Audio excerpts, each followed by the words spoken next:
ನಾವು ಕನ್ನಡಿಗರಿಗೆ ಕರ್ನಾಟಕ ಅನ್ನೋದು ಒಂದು ರಾಜ್ಯದ ಹೆಸರು ಮಾತ್ರ ಅಲ್ಲ, ಒಂದು ಭಾವನೆ, ಒಂದು ಫೀಲಿಂಗು, ಒಂದು ಆಕರ್ಷಣೆ, ಸೆಲೆಬ್ರೇಷನ್, ಒಂದು ಆಟಿಟ್ಯೂಡ್.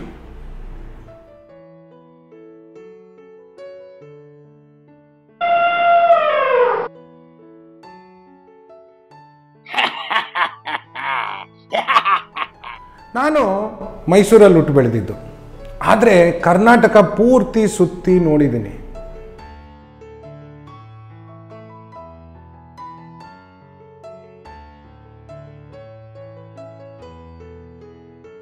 ಆ್ಯಂಡ್ ಕರ್ನಾಟಕದಲ್ಲಿ ಪ್ರಕೃತಿ ತಾಯಿ ಇಲ್ಲೇ ವಾಸ ಮಾಡೋದು ಅನ್ನೋ ಒಂದು ಬಿಲೀಫ್ ಇದೆ ನನಗೆ.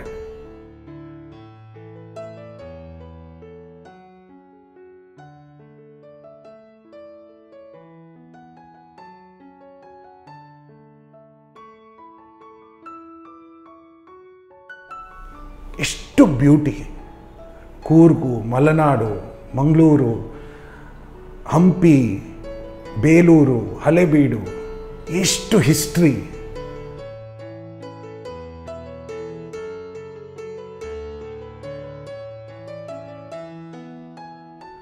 ನಮ್ಮ ಮೈಸೂರಲ್ಲಿ ಆ ಬೆರಗುಗೊಳಿಸುವಂಥ ಅರಮನೆ, ಚಾಮುಂಡಿ ಬೆಟ್ಟ,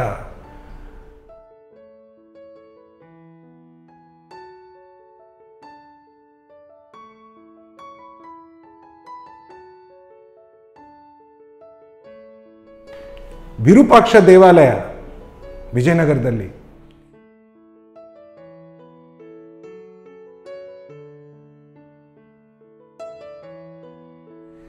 ಎಂಥ ಊರು, ಎಂಥ ನಾಡು. ಆ್ಯಂಡ್ ನಾವು ಇಲ್ಲಿ ಹುಟ್ಟಿದ್ದೀವಿ ಅಂದರೆ ಅಷ್ಟು ಹೆಮ್ಮೆ ಪಡಬೇಕು.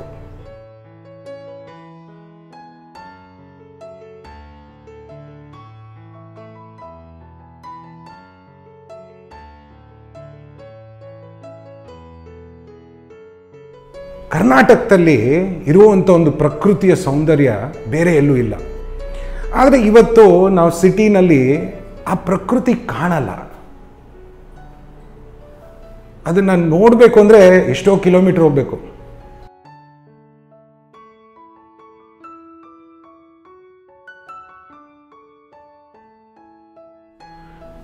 ಚಿಕ್ಕ ವಯಸ್ಸಿನಲ್ಲಿ ನಮ್ಮ ಮನೆ ಒಂದು ಮಿನಿ ಝೂ, ಮೈಸೂರು ಝೂಕ್ಕಿಂತ ಒಂದು ಮಿನಿ ಝೂ ಅಂತ ಹೇಳ್ಬೋದು. ನಾಯಿ, ಹಸು, ಕುರಿ ಎಲ್ಲ ಇರೋದು ನಮ್ಮ ಮನೆಯಲ್ಲಿ, ಪಕ್ಷಿಗಳು.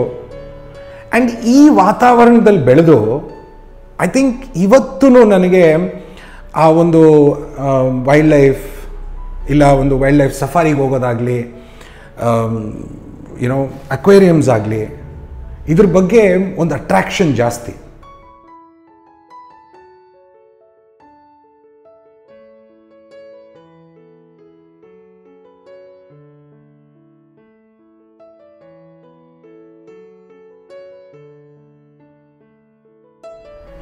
ನಿಮಗೇನನ್ಸುತ್ತೆ, ಏನಕ್ಕೆ ಒಂದು ಅಕ್ವೇರಿಯಂ ನೋಡಿದ್ರೆ ನಮ್ಗೆ ಅಷ್ಟು ಅಟ್ರಾಕ್ಷನ್ನು? ಇವಾಗ ನಾವೇನೆ ಎಲ್ಲೋ ಹೋಗ್ತೀವಿ, ಯಾರ್ದೋ ಮನೆಗೆ ಹೋಗ್ತೀವಿ, ಇಲ್ಲ ಯಾವುದೋ ಒಂದು ಫೋಟೋ ನೋಡ್ತೀವಿ, ಅಷ್ಟು ಅಟ್ರಾಕ್ಷನ್ನು. ಏನದು?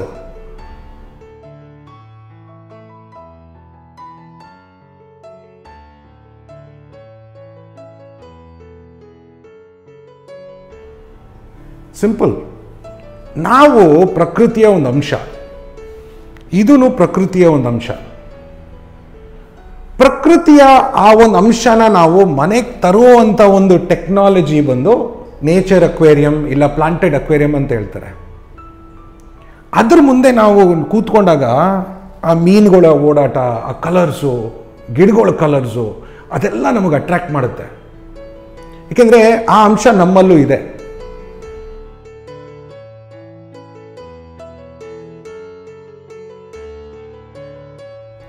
ಸೊ ಇವತ್ತು ನಾವು ಕ್ಯಾಶುಯಲ್ ಆಗಿ ಮಾತಾಡೋಣ, ಓಕೆ? ಜಾಸ್ತಿ ಸೀರಿಯಸ್ ಏನು ಬೇಡ. ಒಂದು ಪ್ಲಾಂಟೆಡ್ ಅಕ್ವೇರಿಯಂ ಇಲ್ಲ ನೇಚರ್ ಅಕ್ವೇರಿಯಂ ಈ ಥರ ನಾವೊಂದು ಮನೆಯಲ್ಲಿ ಮಾಡಬೇಕು ಅಂದರೆ ಏನು ಮಾಡಬೇಕು ನಾವು? ಅದರಲ್ಲಿ ನಾವು ಏನು ಆಸಕ್ತಿ ತೋರಿಸ್ಬೇಕು, ಯಾವ ಥರ ಅದನ್ನು ಬಿಲ್ಡ್ ಮಾಡಬೇಕು, ಆ್ಯಂಡ್ ಯಾವ ಥರ ನಾವು ಪ್ರಿಪೇರ್ ಆಗಬೇಕು ಅನ್ನೋ ಡಿಸ್ಕಸ್ ಮಾಡೋಣ. ಆ್ಯಂಡ್ ಇನ್ನು ಮುಂದಕ್ಕೆ ಕೆಲವಷ್ಟು ವಿಡಿಯೋ ಬರುತ್ತೆ. ಅದರಲ್ಲಿ ನಾವು ಸ್ವಲ್ಪ ಡೀಟೇಲ್ ಆಗಿ ಯಾವ ಥರ ಮಾಡೋದು, ಏನು ಮಾಡೋದು ಅದೆಲ್ಲ ನಾವು ಡಿಸ್ಕಸ್ ಮಾಡ್ಬೋದು.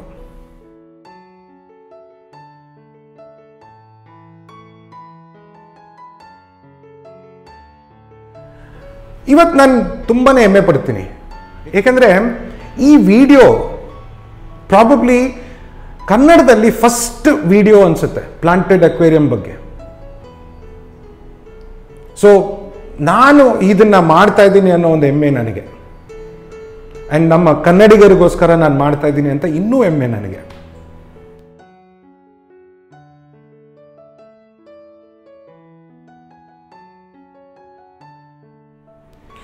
ಸೊ ಒಂದು ಪ್ಲಾಂಟೆಡ್ ಅಕ್ವೇರಿಯಂ ಮಾಡಬೇಕು ಅಂದರೆ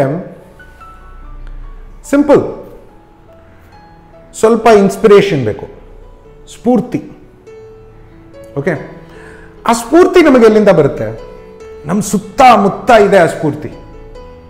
ನಮ್ಮ ಕರ್ನಾಟಕದಲ್ಲಿ ಆ ಪ್ರಕೃತಿಯ ಸಮೃದ್ಧಿ ಇದೆಯಲ್ಲ, ಅದೇ ನಮ್ಮ ಸ್ಫೂರ್ತಿ.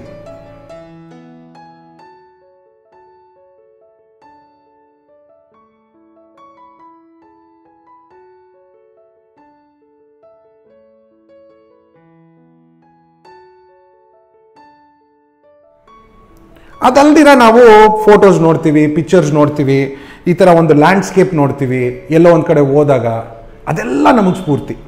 ಸೊ ಆ ಸ್ಫೂರ್ತಿನ ನಾವು ವಾಪಸ್ ತಗೊಂಬಂದು ಒಂದು ಅಕ್ವೇರಿಯಂನಲ್ಲಿ ಅದನ್ನು ರಚನೆ ಮಾಡಬೇಕು ಅಂದರೆ ಅದಕ್ಕೆ ನಾವೇನು ಮಾಡಬೇಕು?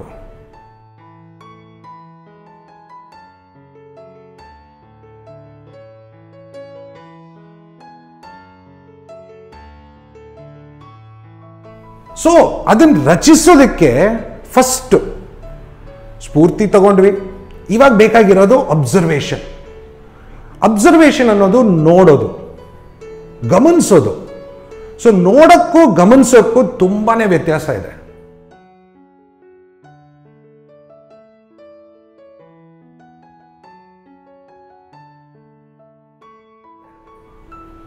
ನೋಡೋದು ಅಂದರೆ ನೋಡಿದೆ, ಗಮನಿಸೋದು ಅಂದರೆ ಅದನ್ನ ಒಂದು ಡೀಪಾಗಿ ನೋಡೋದು, ಅದನ್ನು ಗಮನಿಸೋದು ಅಂತಾರೆ. ನನ್ನ ಕನ್ನಡ ಅಷ್ಟಕ್ಕಷ್ಟೇ, ಓಕೆ? ಸೊ ಅರ್ಥ ಮಾಡ್ಕೊಳ್ಳಿ, ಓಕೆ? ಸೊ ಇವಾಗ ನಾವು ಆ ಫೋಟೋ ಆಗಲಿ, ಆ ಸ್ಫೂರ್ತಿನ ಒಂದು ಪಿಕ್ಚರ್ ಆಗಲಿ, ಇಮೇಜ್ ಆಗಲಿ, ಅದನ್ನು ಅಬ್ಸರ್ವ್ ಮಾಡಬೇಕು. ಅಬ್ಸರ್ವೇಷನ್ ಅಂದರೆ ಅದರಲ್ಲಿ ಯಾವ ಥರ ಇದೆ, ಪ್ರಕೃತಿಯಲ್ಲಿ ಯಾವ ಥರ ಇದೆ, ಇಲ್ಲ ಇನ್ನೊಬ್ರು ಮಾಡಿರೋದಾದರೆ ಯಾವ ಥರ ಮಾಡಿದ್ದಾರೆ, ಏನು ಗಿಡ ಬೆಳೆಸ್ತಾ ಇದ್ದಾರೆ, ಯಾವ ಥರ ವುಡ್ ಪೀಸು ಬಂದು ಅದ್ರ ಮುಂದೆ ಗಿಡ, ಅದ್ರ ಹಿಂದೆ ಗಿಡ, ಆ ವುಡ್ ಪೀಸ್ ಯಾವ ಥರ ಕಾಣುತ್ತೆ, ಅದ್ರ ಸೌಂದರ್ಯ ಏನು, ಯಾಕೆ ಅದು ಎದ್ದು ಕಾಣ್ತಾ ಇದೆ, ಇಲ್ಲ ಯಾಕೆ ಅದು ಮರೆಯಾಗಿದೆ, ಇದು ಅಬ್ಸರ್ವೇಷನ್. ಇದೆಲ್ಲ ಮಾಡಿದ ಮೇಲೆ ನಮಗೆ ಬೇಕಾಗಿರೋದು ಸ್ವಲ್ಪ ತಿಳುವಳಿಕೆ, ನಾಲೆಡ್ಜ್. ಇದ್ರ ಬಗ್ಗೆ ಓದ್ಕೊಬೇಕು, ನಾವು ಅರ್ಥ ಮಾಡ್ಕೊಬೇಕು. ಯಾವ ಥರ ಗಿಡ, ಯಾವ ಥರ ಪ್ಲಾಂಟ್ಸ್, ಯಾವ ಥರ ಸ್ಟೋನ್ಸ್, ಯಾವ ಥರ ಸಾಯಿಲ್, ಇಲ್ಲ ಏನು ಮಾಡಬೇಕು, ಯಾವ ಥರ ಲೈಟ್ ಇರಬೇಕು, ಕಾರ್ಬನ್ ಡೈಆಕ್ಸೈಡ್ ಎಷ್ಟು ಬೇಕು ಎಷ್ಟು ಬೇಡ, ಅದಕ್ಕೆ ಫಿಲ್ಟ್ರೇಷನ್ ಯಾವ ಥರ ಇರಬೇಕು.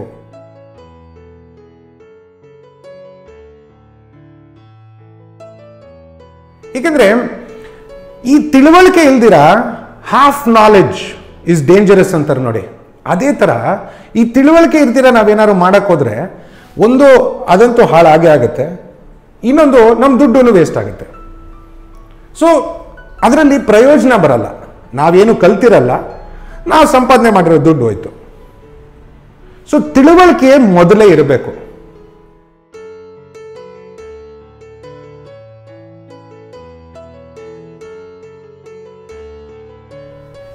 ಇದು ಹೆಂಗೆ ಅಂದರೆ ಒಂದು ಎಕ್ಸಾಂಪಲ್, ಆ್ಯಕ್ಚುಲಿ ಜೋಕಾಗೆ ತಗೊಳ್ಳಿ, ಸೀರಿಯಸ್ ಆಗಿ ತಗೊಬೇಡಿ.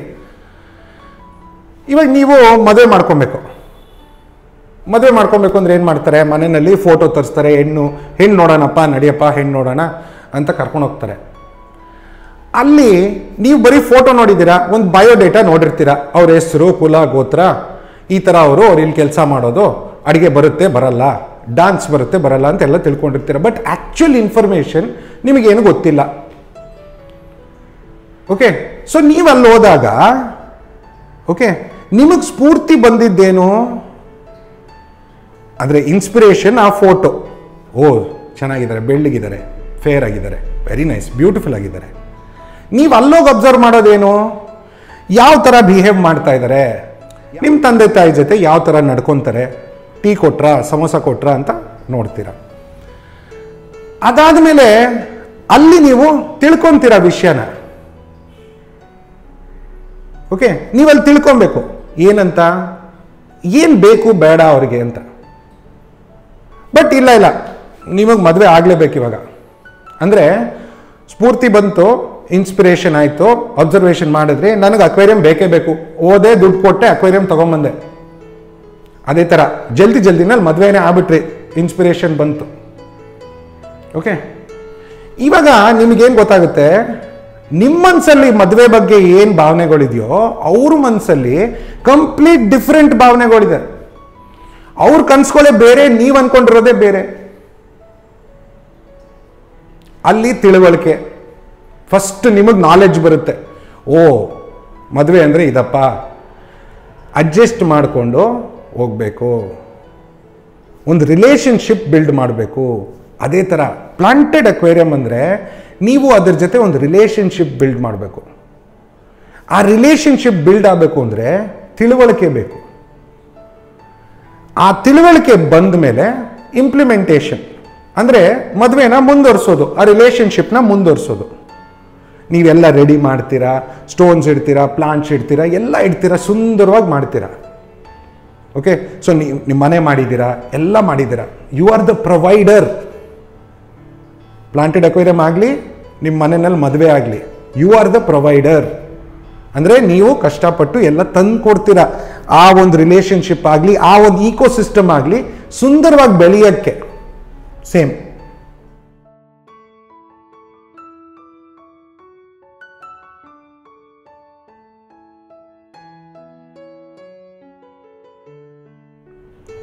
ಏಕೆಂದರೆ ಪ್ರಕೃತಿಗೆ ಅದರದೇ ಮನಸ್ಸು. ನೀವಾಗಲಿ ನಾನಾಗಲಿ ಯಾರು ಅದನ್ನು ತಡೆಯೋಕ್ಕಾಗಲ್ಲ. ಪ್ರಕೃತಿಯ ಡಿಸೈನ್ ಆ ಥರನೇ. You cannot change nature. ಪ್ರಯತ್ನನೂ ಪಡಬಾರ್ದು.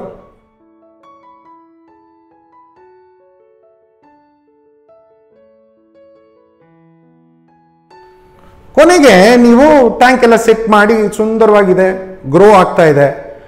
ನಿಮಗಿವಾಗ ಬೇಕಾಗಿರೋದು ನಿಮ್ಮ ಮದುವೆನಲ್ಲಾಗಲಿ ಅಕ್ವೇರಿಯಮಲ್ಲಾಗಲಿ ಪೇಷನ್ಸ್, ತಾಳ್ಮೆ. ಸಮಾಧಾನವಾಗಿದ್ದರೆ ಚೆನ್ನಾಗಿ ಗ್ರೋ ಆಗುತ್ತೆ. ನಿಮ್ಮ ರಿಲೇಷನ್ಶಿಪ್ಪಲ್ಲಿ ಪೇಷನ್ಸ್ ಆಗಿದ್ದರೆ ಅದನ್ನು ಸುಂದರವಾಗಿ ಗ್ರೋ ಆಗುತ್ತೆ. ಸೊ ನಮ್ಮ ಲೈಫ್ ಆಗಲಿ ಒಂದು ಪ್ಲಾಂಟೆಡ್ ಅಕ್ವೇರಿಯಂ ಆಗಲಿ ಏನೂ ವ್ಯತ್ಯಾಸ ಇಲ್ಲ. ಕ್ವಿಕ್ಕಾಗಿ ರಿಪೀಟ್ ಮಾಡ್ತೀನಿ. ಮೊದಲು ಸ್ಫೂರ್ತಿ, ಇನ್ಸ್ಪಿರೇಷನ್. ಎರಡನೇದು ಅಬ್ಸರ್ವೇಷನ್, ಗಮನ ಕೊಟ್ಟು ಅಬ್ಸರ್ವ್ ಮಾಡೋದು, ತಿಳ್ಕೊಳೋದು. ಮೂರನೇದು ತಿಳುವಳಿಕೆ, ನಾಲೆಡ್ಜ್. ನಾಲ್ಕನೇದು ಇಂಪ್ಲಿಮೆಂಟೇಷನ್, ಆ ಕೆಲಸ ಅದನ್ನು ರೆಡಿ ಮಾಡೋದು. ಆ್ಯಂಡ್ ಐದನೇದು and most important patience. So ಈ ವಿಷಯ ನಾವು ತಿಳ್ಕೊಂಡಾಯ್ತು. ನೆಕ್ಸ್ಟ್ ಇನ್ನೊಂದು 5 ಸಿಂಪಲ್ ಪಾಯಿಂಟ್ ಇದೆ. ನೀವೇನು ಮಾಡಬೇಕು, ಒಂದು ಅಕ್ವೇರಿಯಂ ಮನೆಗೆ ತರಬೇಕು ಅಂದರೆ ಏನು ಮಾಡಬೇಕು ಅನ್ನೋದು 5 ಪಾಯಿಂಟ್ ಇದೆ. ಜಲ್ದಿ ಹೇಳ್ತೀನಿ, ಜಲ್ದಿ ಕೇಳ್ಕೊಳ್ಳಿ. ಓಕೆ, ಬೇಕಾದರೆ ಬರ್ಕೊಬೋದು.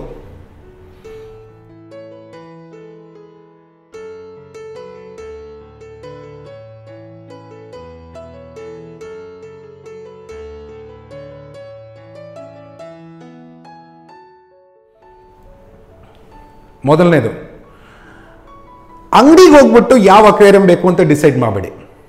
ಮನೆಯಲ್ಲಿ ಎಷ್ಟು ಜಾಗ ಇದೆ, ನಾವು ಯಾವ ಸೈಜ್ ಅಕ್ವೇರಿಯಂ ಇಡ್ಬೋದು, ನಮ್ಮ ಮನೇಲಿ ಜಾಗ ಸಾಕಾಗುತ್ತಾ ಅನ್ನೋದನ್ನ ನೋಡಿಕೊಂಡು ಅಕ್ವೇರಿಯಂ ಪರ್ಚೇಸ್ ಮಾಡಿ.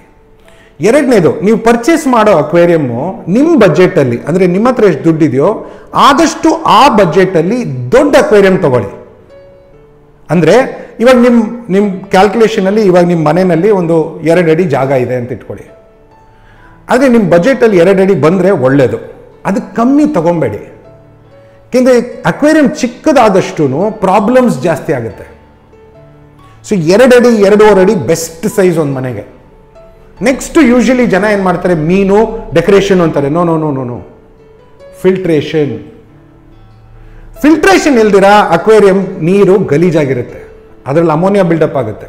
ಟೆಕ್ನಿಕಲ್ ನೆಕ್ಸ್ಟ್ ವಿಡಿಯೋನಲ್ಲಿ ಮಾತಾಡೋಣ. ಆ್ಯಂಡ್ ಮೀನು ಸತ್ತೋಗುತ್ತೆ. ಆದಷ್ಟು ಪ್ರಾಬ್ಲಮ್ಸ್ ಬರೋದಿದೆ. ಅಕ್ವೇರಿಯಂ ತಂದ್ರಿ 3 ದಿನದಲ್ಲಿ ಮೀನು ಸತ್ತೋಯ್ತು. ಯಾಕೆಂದರೆ ಫಿಲ್ಟ್ರೇಷನ್ ಇರಲ್ಲ, ಫಿಲ್ಟ್ರೇಷನ್ ಇರಬೇಕು. ಅದಾದಮೇಲೆ ನಿಮ್ಗೆ ಅದರಲ್ಲಿ ಯಾವ ಥರ ಗಿಡ ಬೇಕೋ ಇಲ್ಲ ಬರೀ ಮೀನು ಬೇಕೋ, ಯಾವ ಥರ ಮಣ್ಣು ಬೇಕು, ಸಾಯಿಲ್ ಬೇಕು, ಯಾವ ಥರ ಲೈಟ್ ಬೇಕು ಅನ್ನೋದು ಕೊನೆಗೆ. ಬರೀ ಮೀನಿದ್ರೆ ಅವಾಗ ಆಕ್ಸಿಜನ್ ಸಿಸ್ಟಮ್ ಬೇಕು, ಪ್ಲಾಂಟ್ಸ್ ಇದ್ದರೆ ಕಾರ್ಬನ್ ಡೈಆಕ್ಸೈಡ್ ಸಿಸ್ಟಮ್ ಬೇಕು, ಪ್ಲಾಂಟ್ಸ್ ಇದ್ದರೆ ಅದಕ್ಕೆ ಫರ್ಟಿಲೈಸರು ಬೇಕು. ಸೊ ಇದೆಲ್ಲ ನೀವು ಪ್ಲ್ಯಾನ್ ಮಾಡಿಕೊಂಡು ನೀವು ನಾಲೆಡ್ಜ್ ಸ್ಟೇಜಲ್ಲಿ ಎಲ್ಲ ಬರ್ಕೊಂಡು ಸಿಸ್ಟಮ್ಯಾಟಿಕ್ ಆಗಿ ಸ್ಟಡಿ ಮಾಡಿ ಹೋಮ್ವರ್ಕ್ ಮಾಡಿಕೊಂಡು ಆಮೇಲೆ ಹೋಗಿ ತೊಗೊಂಬನ್ನಿ. ಆವಾಗ ನಿಮ್ಮ ಮನೆಯಲ್ಲಿ ಬ್ಯೂಟಿಫುಲ್ ಆಗಿರೋ ಒಂದು ಅಕ್ವೇರಿಯಂ ಇರುತ್ತೆ. ನಿಮ್ಮ ಮಕ್ಕಳು ಆ ಅಕ್ವೇರಿಯಮಲ್ಲಿ ತುಂಬಾ ಕಲಿಯುವಂಥ ವಿಷಯ ಇದೆ, ತುಂಬಾ.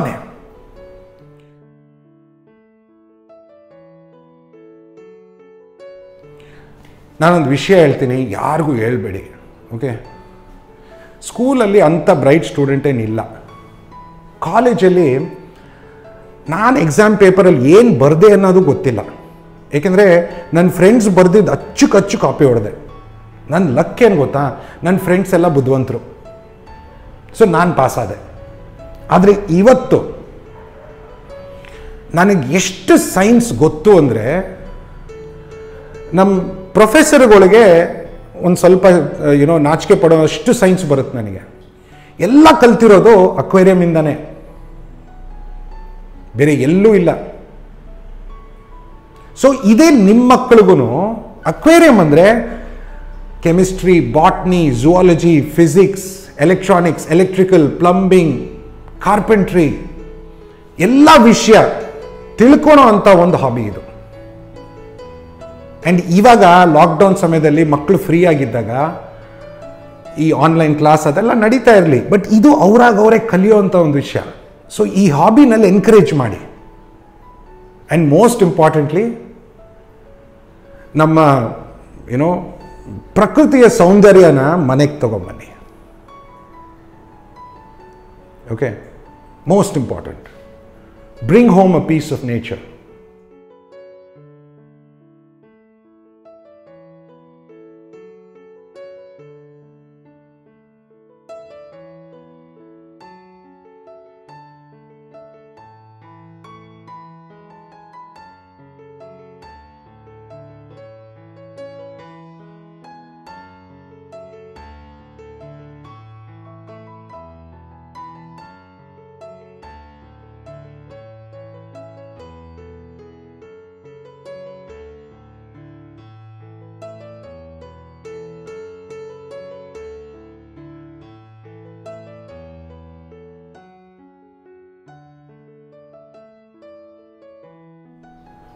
ಕೊನೆಗೆ ನಾನು ಕನ್ನಡಿಗ ಅನ್ನೋದನ್ನು ನಾನು ಹೆಮ್ಮೆ ಪಡ್ತಾ, ಇದು ಕನ್ನಡದಲ್ಲಿ ಫಸ್ಟ್ ಪ್ಲಾಂಟೆಡ್ ಅಕ್ವೇರಿಯಂ ವಿಡಿಯೋ ಅಂತ ನಾನು ಭಾವಿಸಿ, ನೀವೆಲ್ಲರೂ ಈ ವಿಡಿಯೋನ ಎಂಜಾಯ್ ಮಾಡಿದ್ರಿ, ಏನೋ ಒಂದು ಸ್ವಲ್ಪ ತಿಳ್ಕೊಂಡ್ರಿ, ನನ್ನ ಬಗ್ಗೆ ಒಂಚೂರು ತಿಳ್ಕೊಂಡ್ರಿ ಅಂತ ಸಂತೋಷ ಪಡ್ತಾ ನಾನು ಈ ವಿಡಿಯೋನ ಇಲ್ಲೇ ಮುಗಿಸ್ತೀನಿ. ಸೊ ಥ್ಯಾಂಕ್ ಯು, ನಮಸ್ಕಾರ, ಖುದಾ ಹಾಫಿಸ್ ಆ್ಯಂಡ್ ಶಬಾ ಖೈರ್. ಜಲ್ದಿ ಸಿಗೋಣ ಇನ್ನೂ ಒಂದು ವಿಡಿಯೋ, ಇನ್ನೊಂದು ಸ್ವಲ್ಪ ಡೀಟೇಲ್, ಮೇ ಬಿ ಒಂದು ಟ್ಯಾಂಕ್ ಯಾವ ಥರ ಸೆಟಪ್ ಮಾಡೋದು ಅನ್ನೋ ಒಂದು ವಿಷಯ ಅದರಲ್ಲಿ ನೋಡೋಣ, ಕಲಿಯೋಣ. And will meet soon. Okay, bye.